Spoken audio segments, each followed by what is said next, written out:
What's on?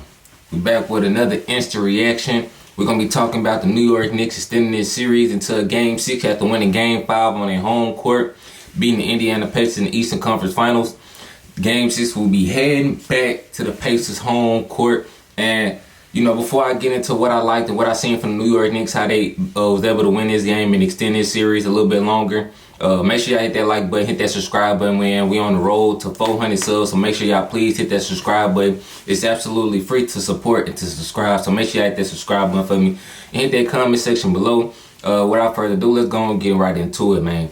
What I like from the New York Knicks today and what I think they did different, in a game from Game 4 to Game 5 tonight, is that they was able to tame the Indiana Pacers offense. The Indiana Pacers, they thrive off a high octane offense, getting out in transition, playing fast and things like that. Once they hit a couple shots early, then you basically at their mercy now, because now they feel confident. They playing with they playing in space, they playing in transition, they playing fast. But I think the New York Knicks, they did a good job of taming that tonight. Keeping the game in the half court. Basically playing the New York Knicks style of basketball and the brand of basketball that they like to play. And they was keeping the Pacers offense, from able to hit shots, and that's what helped them, build off this lead and help them win this game tonight. Another thing, I think they won the 50-50 balls tonight. They created turnovers. They was able to get out in transition on their own. They was able to get up more shot attempts, get more possessions than the Indiana Pacers, which, the Indiana Pacers, for the most part throughout this series, they haven't been a team to show you that they're a team that's going to be a high turnover team, or a team to get out hustle and things like that, because that's what they hang their hats on. But tonight, New York Knicks, they did a good job on the defensive side of the ball. Making sure they rebound, make sure they limit the Indiana Pacers to one shot, wasn't letting them get second chance rebounds or second chance opportunities. They was keeping them out of transition, making them play in the half court and make them play up against a set defense every time down. They did a good job with Tyrese Halliburton tonight, limiting, after what he did to them in Game 4, basically having a 20-point triple-double in the first half. In Game 4, they came back in Game 5 and limit every the amount of touches and amount of shots, that the good looks that Tyrese Halliburton had tonight.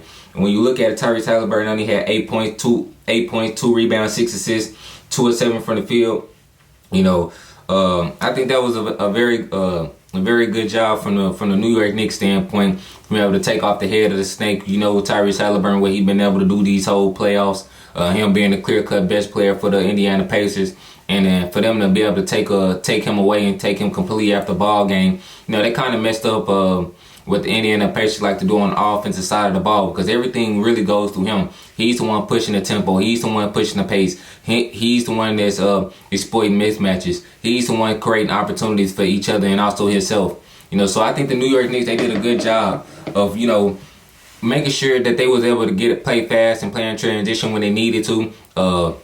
I think they did a good job of keeping the Indiana Pacers out of transition, making them see, a plethora of defenders in front of them, making them play against a half-court defense, make them have to execute in the half-court. They was every 50-50 ball. Josh Hart had a good bounce-back game tonight. I was on his ass at the last game, telling him he really haven't been giving them much in this series.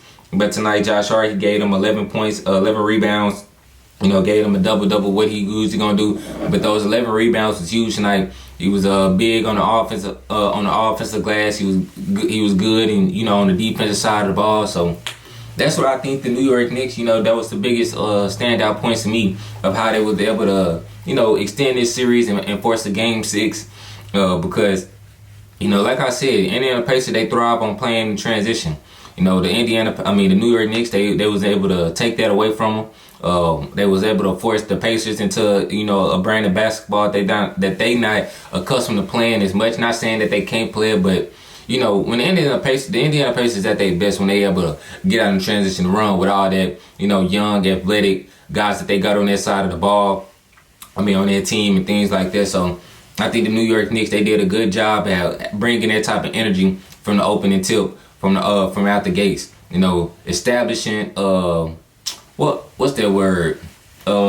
Establishing, their presence. letting their presence be felt, letting them know that we is here to play. We is not trying to go home tonight on our home court, which they haven't been good on their home court throughout these whole playoffs. But tonight they was able to get it done, and they started early. Jalen Brunson gonna do what Jalen Brunson do. Tonight he had 32, 5 and 5. He shot 66% from the field, 57% from the 3-point line. Karl Anthony Towns, what he been doing out this throughout these whole playoffs, 24 and 13. And Karl Anthony Towns, now looking back on it, that we can say now that the OKC Thunder and the Minnesota series is over, is that a lot of people, we looked at the, who won a trade between the Karl Anthony Towns and Julius Randle, since they basically did a swap, and it was kind of hard to really say because Julius Randle, he played phenomenal throughout these whole playoffs. Karl Anthony Towns, he been a major key to the New York Knicks' success and what they've been having going on throughout this postseason.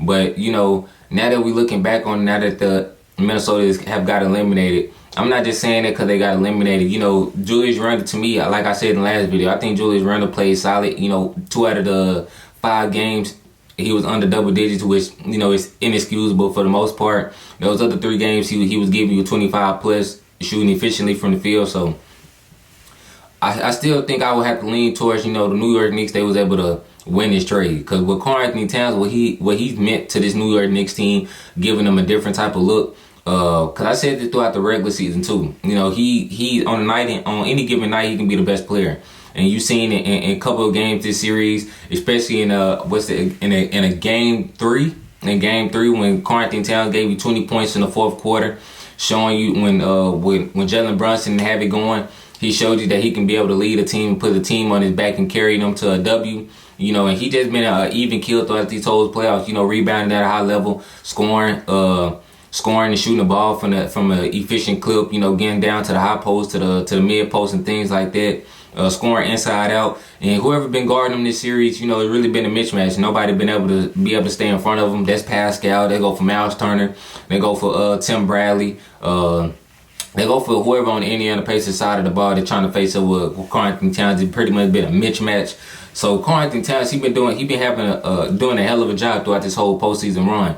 First round, second round, and he been continuing that in this round. With them winning tonight, a 3-2 lead, going back to Indiana Pacers home court. I think the Pacers, they need to be able to do, that's enough for the Knicks. Like I said, they did a good job. Before I head on what I think the Pacers need to do to be able to win and be able to close this out and not try to extend this series much longer than what it needs to be, is that, but before I get into that, the New York Knicks, like I said, they did a good job of making sure they turn the Pacers over. Limiting them to 1 shot. Because you look at it tonight, the New York Knicks, they had 15 turnovers. The Indiana Pacers had 20 turnovers, which is very uncharacteristic of the Indiana Pacers. You look at it from a rebounding standpoint, the Indiana Pacers had 40 rebounds. The New York Knicks had 45 rebounds. So that's 2 of the 3 most important key things that they need to do. And now let's look at the free throw disparity. The New York Knicks, they was 15 to 22 from the free throw line, shot 68% from the field, which they've been, mid and subpar throughout these whole playoffs from the free throw line. That's really been their only Achilles heel so far throughout these whole playoffs, but they was able to win tonight. And the Indiana Pacers, they got to the free throw line more times and they made more free throws. They were 24-29, shot 83% from the free throw line. But when you're able to turn the ball, over, when you're able to get the Indiana Pacers to turn the ball over 20 times, when you're able to out rebound them by +5 on the glass, you set yourself up to get more opportunities and more shot attempts up in the Indiana Pacers. You able to get them out of offensive rhythm and out their offensive flow, in which I think the New York Knicks, they did a good job at. Like I said, it started from the opening tip, because the Indiana Pacers, they as a team, they like to thrive off momentum.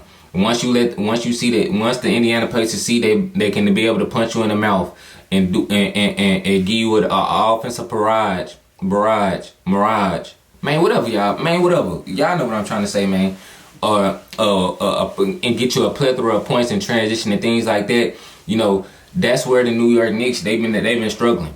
Because New York Knicks, they not set up to be able to go keep running up and down and play in a high pace like that. There's a half court team that like to play in the half court. And tonight, New York Knicks, they was able to establish their presence. They was able to establish their ground, and they implemented what they wanted to do in this game. And they just carried on throughout the whole throughout the whole game. Landry Shamet gave them good minutes off the bench. Landry Shamet gave them 5 points, but his defense, things like that. Like I said, guys like that. A lot of things that the bench guys like the Landry Shamets, the Lon Rice and things like that, it's not gonna pop out to you in the box score, but they had a good game. Like I said, Josh Hart gave you 12 and 10. Jalen Brunson gave you 32. Mikal gave you 12, 24 and 13 from Karl Towns, 11 points from OG. So you get 5 guys in double figures for the New York Knicks, opposed to you only get 3 guys in double figures from the Indiana Pacers, which is very uncharacteristic. Now, from the Indiana Pacers standpoint, what they need to do going back home, if they want to be able to close out this game and not make this more and put themselves in dangerous territory by forcing a Game 7 and bringing it back to the Madison Square Garden, is they need to be able to take care of the ball, man.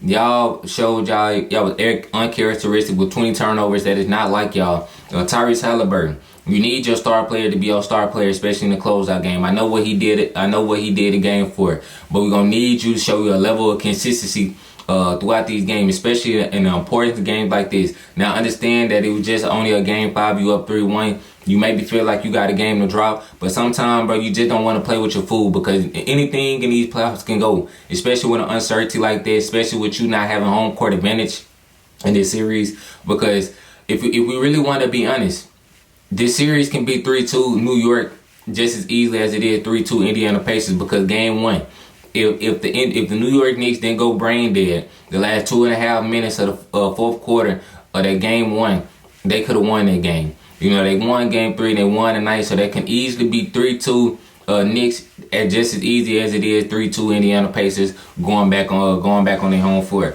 So right now, they want to be able to take care of this opportunity and take care of business in this Game 6. And Tyrese Halliburton, you need to have your fingerprints all over Game 6.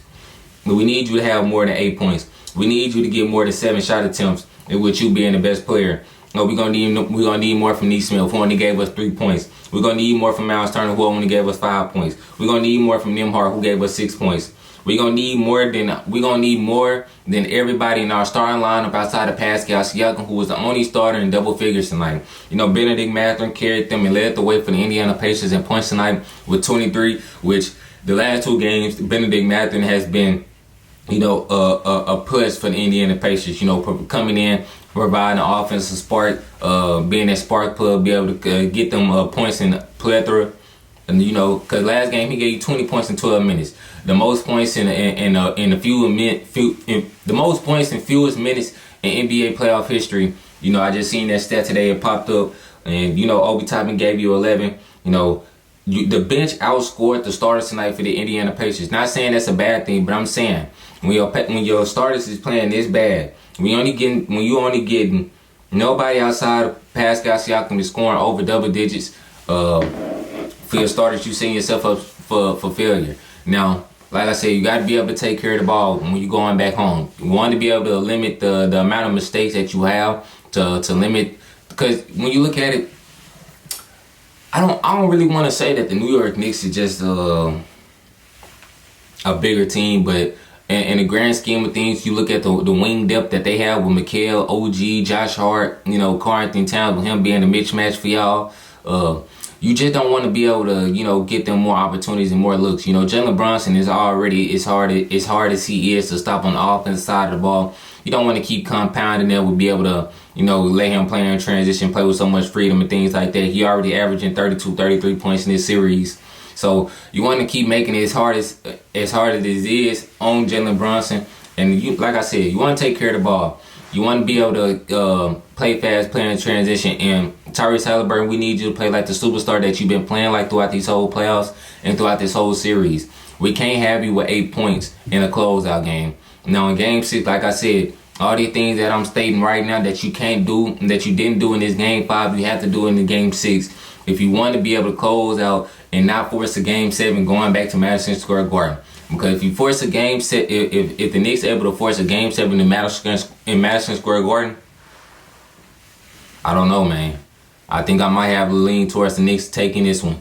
If they able to win game 6 and force a game 7 going back to the Madison Square Garden, that arena gonna be rocking.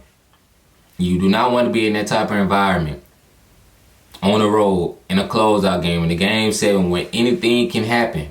You never know. Landry Shamet might come off the bench and hit 6 threes. You just never know what can happen with the you know what I'm saying? So if I'm the Indiana Pacers, game 6, Tyrese Halliburton. If I'm Rick Carlisle, I'm telling my team, and I'm telling them just in this pecking order, Tyrese Halliburton, we're going to need you to be more effective and more aggressive from the opening jump. We're going to need you to put your imprint on this game early to let the team know that what type of energy and what type of attitude that we need to come into this game with. So it all starts with Tyrese Halliburton. We go as far as you take us.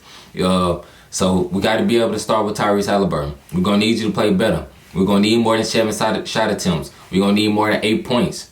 We're going to need to be able to take care of the ball and limit our mistakes.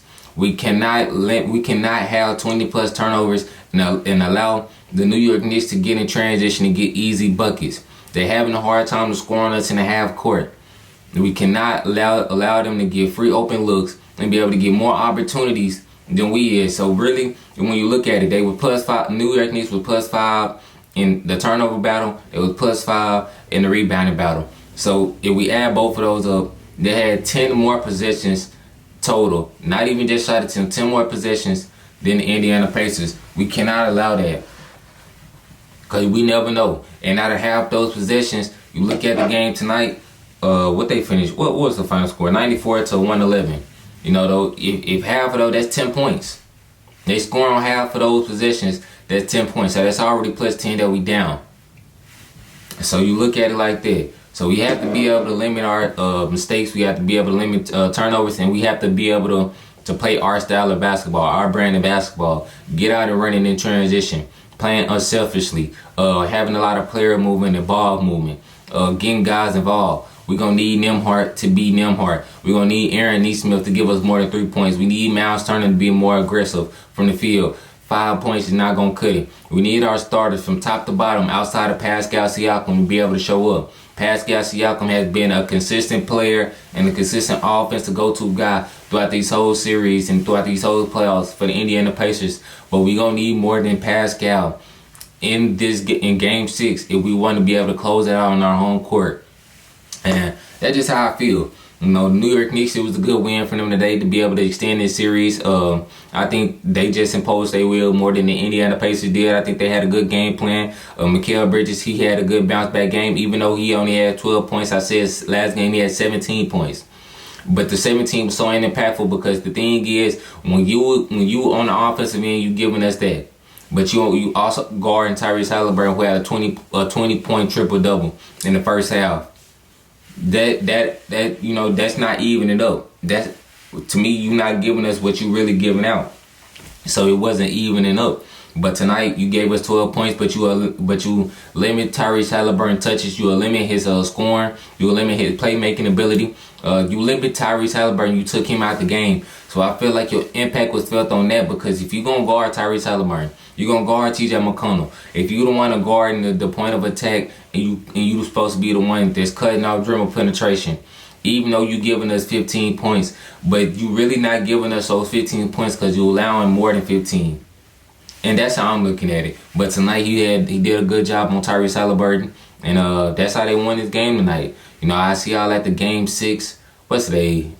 Thursday. So they will play Saturday. So I will see y'all Saturday at the game 6. Y'all let me know in the comment section. Do y'all got the Knicks pulling this one out, going to game 7, or y'all think the Indiana Pacers gonna close it out? And I'm gonna see y'all at the game 6 on Saturday.